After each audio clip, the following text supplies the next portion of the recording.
Well, good evening. I'd like to thank the Muslim Student Association and College Life and Campus Crusade for Christ for sponsoring the debate tonight.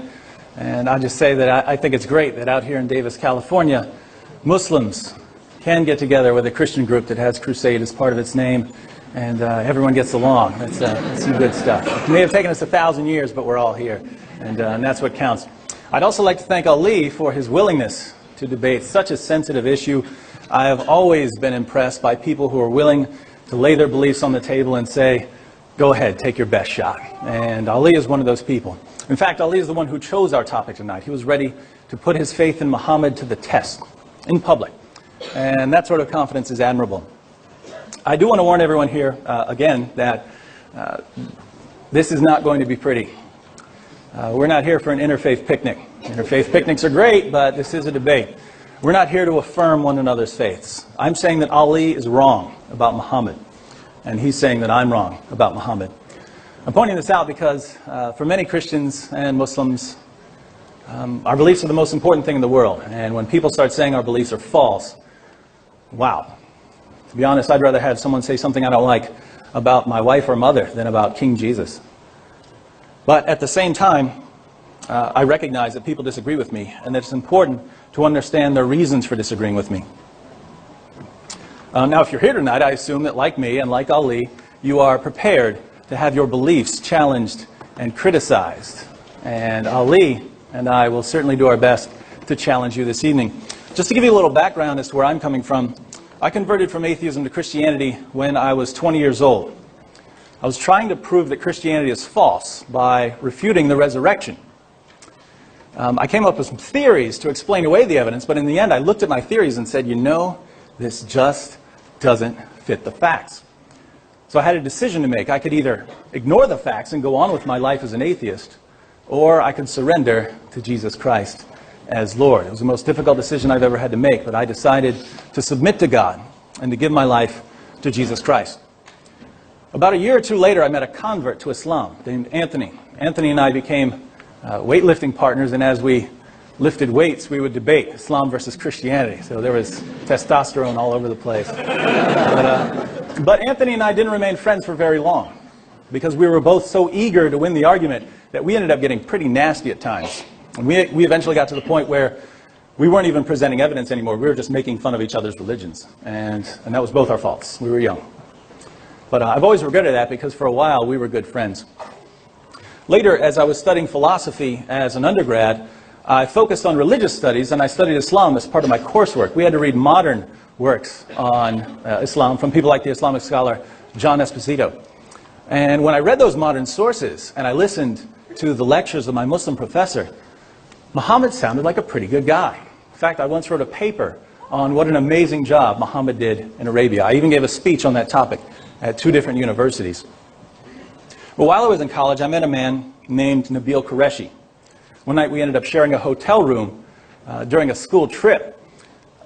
That first night, before we went to sleep, I was reading my Bible, and Nabil was putting away his clothes. And all of a sudden he said, "So, are you a hardcore Christian?" And I said, yes, and it was on. And it was fun, too, because Nabil is one of the smartest people I've ever met. Later that weekend, we stayed up all night debating. In the middle of it all, I stopped Nabil and I said, look, I know what you believe. But if what you believe is wrong, if what you've been taught all your life is false, do you really want to know it? And he said yes and no. He said yes, because I want to know the truth about God, and no, because leaving Islam would destroy my life.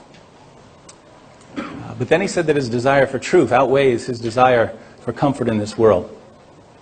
Nabil and I became best friends, and we still are. But we spent 4 years of our lives arguing with one another. We discussed Jesus and Muhammad, the Bible and the Quran, the Trinity and Tawheed. We went to scholarly sources, we watched debates, we talked to scholars, we read books, we wrote down our arguments so that other people could examine them. And it was in the course of that dialogue that I was able to weigh the evidence for Islam and to examine my reasons for rejecting Muhammad as a prophet. So the case that I present to you this evening is something that came out of a careful dialogue between best friends. Tonight I'll just be able to summarize why I don't believe in Muhammad. That's the downside of public debates. There's never enough time to cover everything. But we should be able to cover quite a bit. Just to give you a quick outline, I'm going to begin by talking briefly about why Christians are pretty suspicious when it comes to Muhammad. The debate tonight isn't about Christianity. We're focusing on Muhammad. But there are a lot of Christians here, and so I'd like to take a few minutes explaining why Christians disagree with Muslims on this crucial issue. After that, I'll discuss two popular arguments for Islam, and I'll try to explain why these arguments don't work. And finally, I'll address the reliability of Muhammad in terms of certain details of his life that many people find objectionable. So first, why don't Christians believe that Muhammad was a prophet? Well, the most obvious answer would be that Christians believe the gospel. And the heart of the gospel according to the New Testament consists of three things. The divine Son of God died on the cross for sins and rose from the dead. So, Son of God, death on a cross, resurrection. Those are the three key elements of the gospel according to the New Testament. But we're also told in the New Testament that false prophets would come and that they would try to change the gospel. Nearly 6 centuries later, Muhammad came along. And he said, you Christians believe in God? Me too. You believe Jesus was born of a virgin? Me too. You believe Jesus was the Messiah? Me too. But there are just 3 things I'd like to change.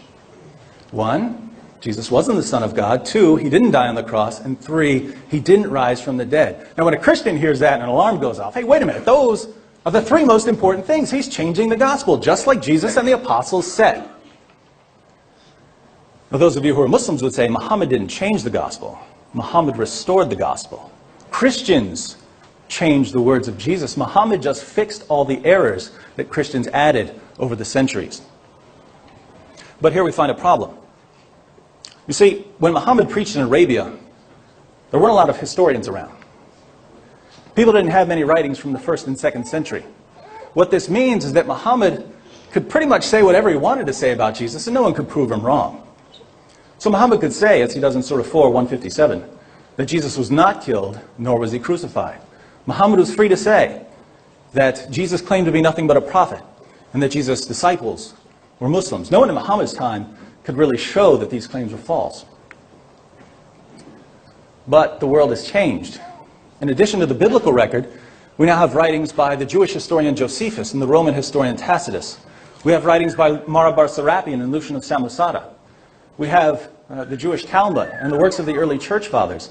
We have an unbroken chain of testimony going back to Jesus' followers. And of course, we have the historical method and tools for textual criticism. So now we have the ability to test whether Muhammad's claims about Jesus line up with history.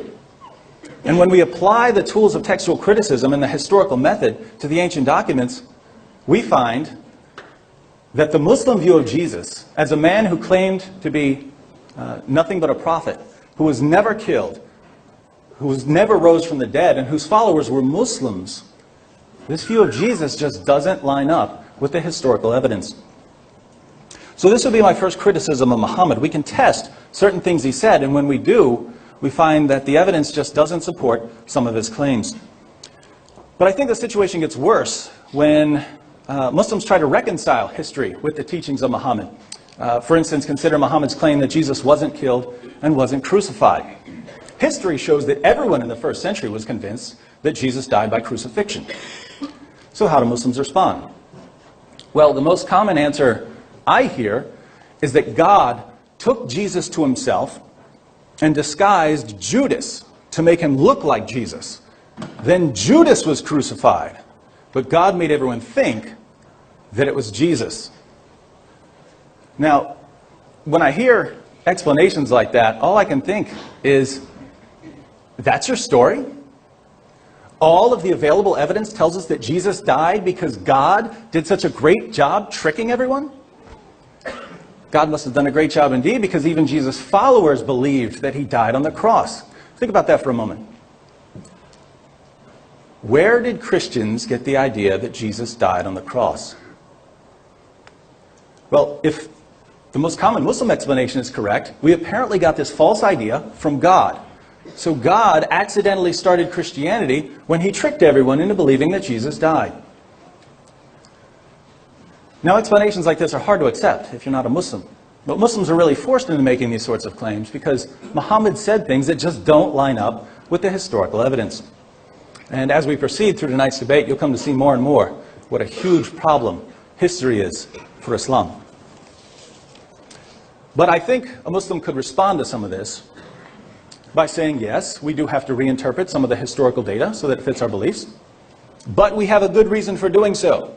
We know that Muhammad was a prophet. And since Muhammad was a prophet, we can trust what he says about Jesus. And actually, I would agree with that reasoning to some extent. If we had good evidence for the prophethood of Muhammad, then we would have a good reason for reinterpreting certain things based on his words. But does the evidence show that Muhammad was a prophet? Let's change gears here and take a look at two common Muslim arguments. First, Muslims argue that Muhammad's miraculous scientific insights are proof that his message was from God. Muslim apologists point to certain claims in the Quran and the Hadith. They give these claims a scientific interpretation, and then they ask, how could Muhammad have known this? Now, based on the examples I've examined, I can say that I've never seen anything that looks like a miraculous scientific insight in either the Quran or the Hadith, though I'm sure that Ali has some interesting things to share with us. But apart from this, there's a tremendous problem with this argument.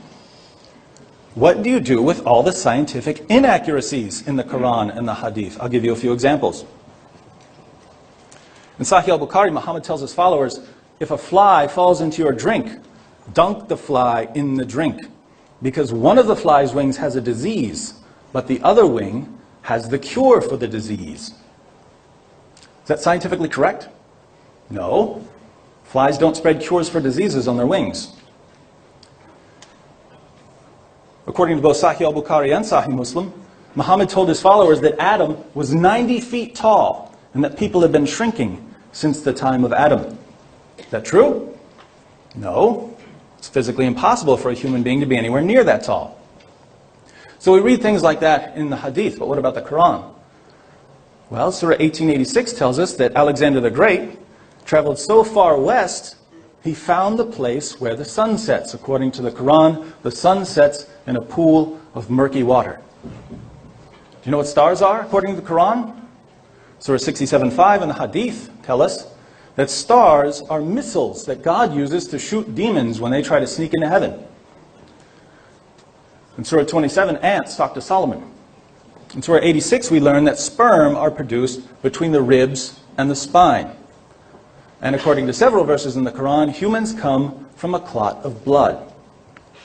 All of these claims are scientifically false. Now, can Muslims reinterpret them? Yes. And they do. But why should non-Muslims reinterpret these passages? In other words, the argument from scientific accuracy is circular. We have to assume from the beginning that Muhammad was a prophet, so that when we get to the scientific errors, we can reinterpret them based on our belief that Muhammad was a prophet. Then, once we've reinterpreted Muhammad's claims to bring them in line with modern science, we can ask ourselves, how did Muhammad get all of this right? He must be a prophet. But that's what we had to assume at the beginning. And that's just circular. Second, Muhammad's argument for Islam was not a scientific argument. I'm not really sure what it is. I might call it an argument from literary excellence or something to that effect. But it's more of a challenge than an argument. We find the challenge in several places in the Quran. Surah 223 says, if you are in doubt as to that which we have revealed to our servant, then produce a chapter like it, and call on your witnesses besides Allah if you are truthful. So the claim is pretty simple. If you want to prove that the Quran is not the Word of God, just try to produce something like it. In case you've never heard a chapter of the Quran, I'll give you an example. Here's Surah 105. Have you not considered how your Lord dealt with the possessors of the elephant? Did he not cause their war to end in confusion and send down to prey upon them birds and flocks, casting against them stones of baked clay, so he rendered them like straw eaten up? That's the surah. It's one of the short ones, some are much longer. But the question is, are the words I just recited so amazing that they could only come from God? Now, obviously not. So at this point, Muslims usually say, well, it only works in Arabic. But I think this only adds another problem to an already weak argument. Here's why. There are nearly 7,000 known languages in the world. The evidence for God's existence works in any one of them. Look at the world. Look at life. Search your heart. God exists. The evidence for Christianity works in any language. Jesus rose from the dead, so listen to him. But all of a sudden we get to the Quran and we get an argument that can only be examined if you're lucky enough to speak Arabic. Fortunately, however, those of us who are linguistically disadvantaged can investigate this claim because we can go to history and we can see how people who speak Arabic but aren't Muslims have answered this challenge historically. And when we do this, we find that Muhammad's challenge has been met over and over and over again for nearly 14 centuries. Now, those of you who are Muslims are thinking, no, challenge is always, no one's ever been able to meet the challenge. But according to who? To Muslims? This isn't a challenge for Muslims. This is a challenge for unbelievers. Supposedly, when a person tries to write something like a chapter of the Quran, he'll realize that it just can't be done, and he'll feel ashamed. But that's not what happens. And we know this from early Muslim sources. In the early Muslim records, we read about a man named Al-Nadr. When Muhammad was preaching in Mecca, Al-Nadr used to follow him around. And when Muhammad would recite a passage from the Quran, Al-Nadr would say, I can tell a better story than that. And then he would recite some verses. And he would ask the listeners and say, in what way is Muhammad's story better than mine? What was he doing? He was doing exactly what the Quran says unbelievers can't do. And later, when Muhammad was more powerful, Al-Nadr was captured by Muslims and executed. Apparently, that was all they could do in response to his verses.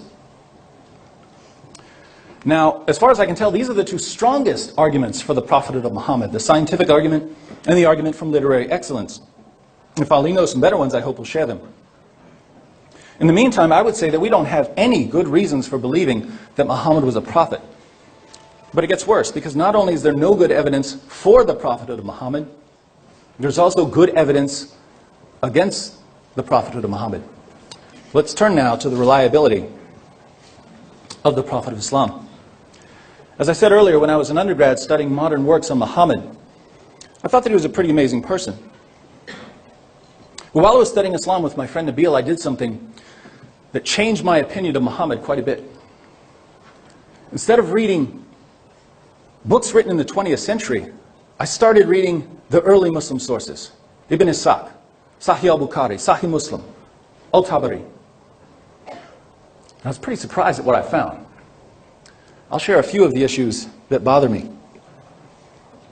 First, there's the question of Muhammad's spiritual reliability. Pastor Jerry Vines is famous for saying that Muhammad was demon-possessed. I'll go on record as saying, one, that I don't think the evidence proves that conclusion, and two, that we should probably be more careful when we make claims of that nature. But at the same time, there are some troubling passages in the early Muslim literature. And I think that a debate is the place to examine them so that people can hear both sides of the story. Now, we know from Muslim records that when Muhammad began receiving his revelations, his first impression was that he was demon-possessed. We also know that after he left the cave, he became suicidal and tried to hurl himself off a cliff. We know that it was his wife Khadija and her cousin Waraka who persuaded him that he wasn't possessed, he was a prophet of God. Now, what happened to Muhammad in that cave when the Quran started coming to him? I don't know. But I know this, when Muhammad ran out of that cave, terrified, depressed, and suicidal, he was convinced that he had seen a demon, and that's a problem. But it's not the only problem. Think about the satanic verses. The verses that Muhammad revealed to his followers and later claimed were from Satan. Here's what happened. When Muhammad was preaching in Mecca, he didn't win very many followers. But he wanted his countrymen to convert to Islam.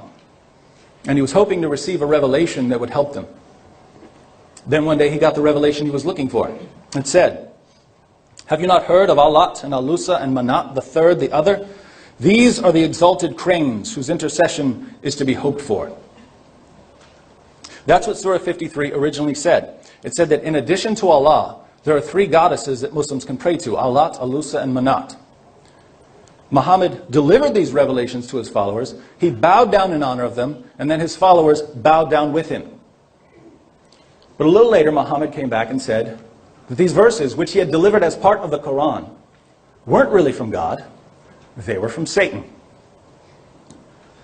So when you read Surah 53, keep in mind the fact that it originally promoted polytheism and that Muhammad couldn't tell the difference between a revelation from God and a revelation from Satan. Those are problems.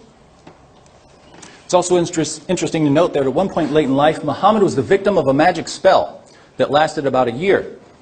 According to several passages in Al-Bukhari, one of the Jews stole Muhammad's hairbrush and used it to cast a spell on him. Ibn Ishaq tells us that Muhammad was bewitched during this time, and Al-Bukhari adds that the spell made him delusional. So according to Muslim sources, God's greatest prophet was under a spell for a year.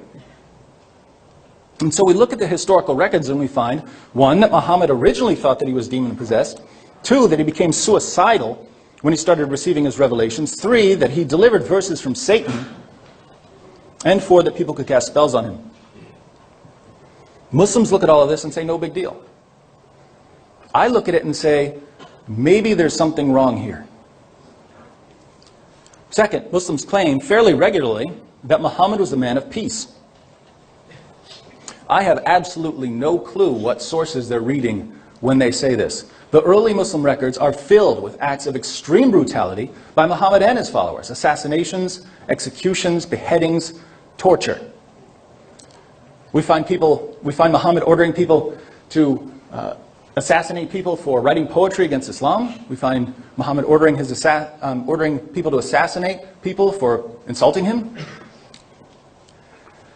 I'll give you a few examples. Ka'b bin al-Ashraf was a Jewish merchant. He never physically attacked Muhammad or his followers, but he did write some pretty harsh poetry. So one day Muhammad ordered his men to assassinate Ka'b, and they did. They cut him from his stomach down to his groin over poetry. According to Muslim sources, a man named Abu Afak, who was more than 100 years old, wrote a poem criticizing the Muslims. Muhammad said, "Who will deal with this rascal for me?" Salim agreed to do it. He waited until Abu Afak was asleep, and he stabbed him through the liver over poetry.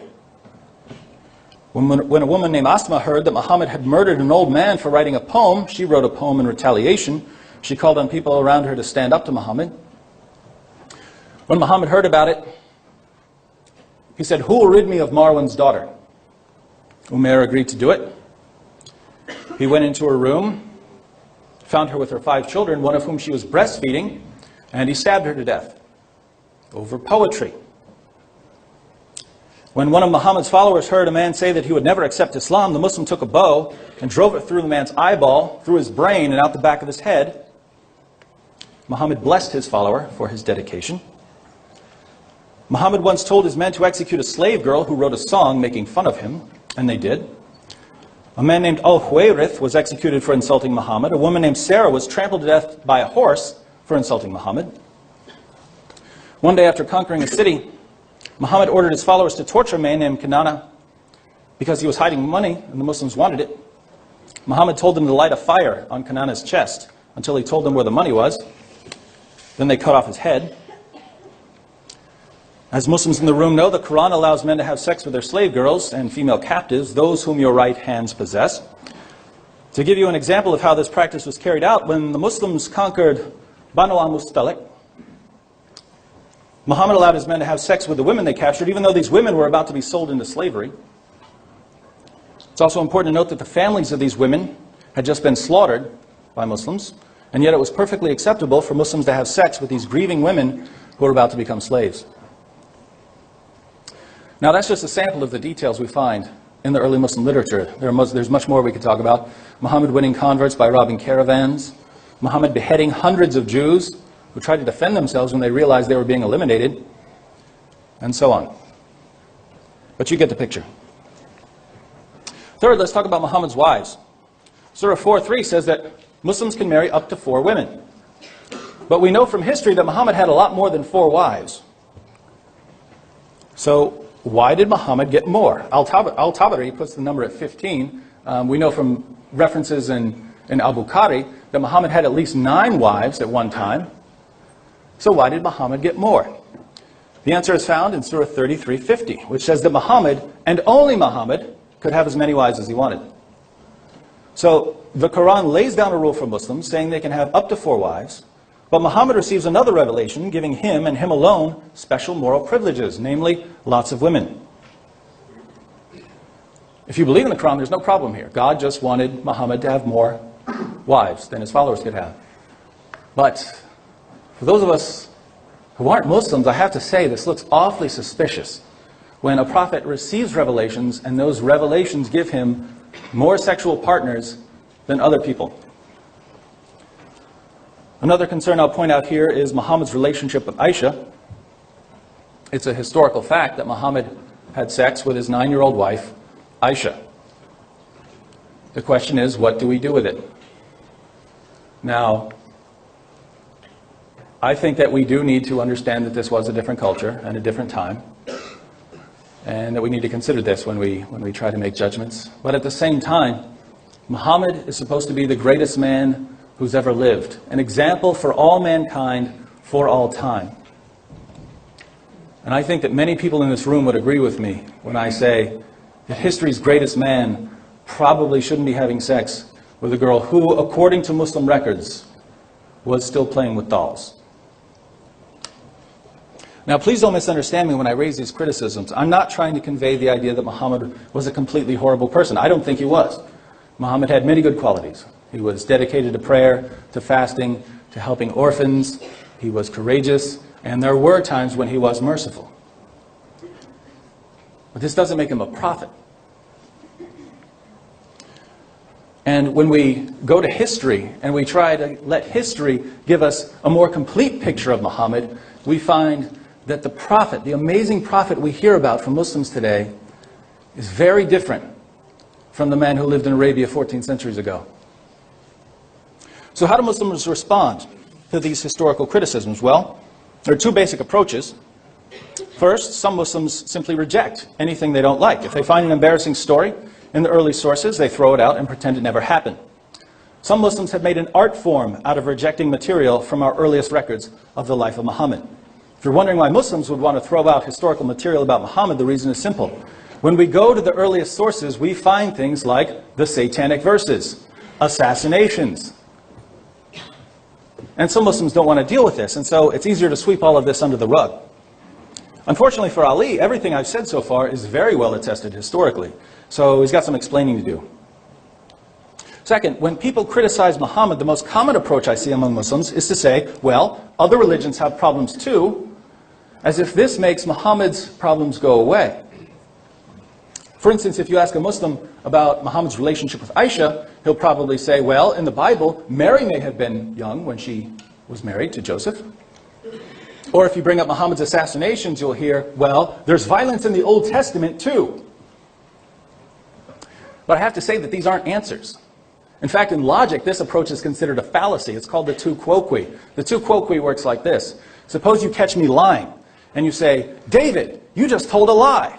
And I say, well, you've lied too. You see the problem? Even if it's true that you've lied, it wouldn't change the fact that I lied. And so that's why this is a fallacy. Similarly, if the historical records tell us that Muhammad ordered his followers to torture a man for money, Muslims can't simply say, but there are bad things in the Bible. That's not an answer. It's true that there are some tough passages in the Bible, and Christians need to be able to give answers for these passages. But the point remains, we're not here to talk about Christianity. We're here to talk about Muhammad. We're here to see whether Muslims can show that the things they say about their prophet are true. Now, what I'd like to know from Ali is, how does Islam respond to these issues? Without committing the tu quoque fallacy, without denying the evidence, how does Islam answer the objections I've raised? That's the question tonight. But I'll confess here as I close that in my experience, I've found that Muslims don't have any real answers for the problems I've raised. I learned this while I was debating my friend Nabil. Nabil looked at these criticisms, and he traveled the world looking for answers. He couldn't find any. In the end, he poured out his heart before God, and God gave him guidance.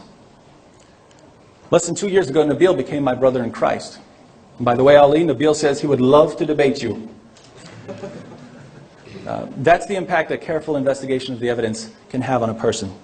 Now, Ali is familiar with just about all of the criticisms I've raised, and he's had plenty of time to prepare. So we can expect to hear the best answers Islam has to offer. I haven't kept this in a closet. He knows what I was going to say. And I'm certainly looking forward to his response.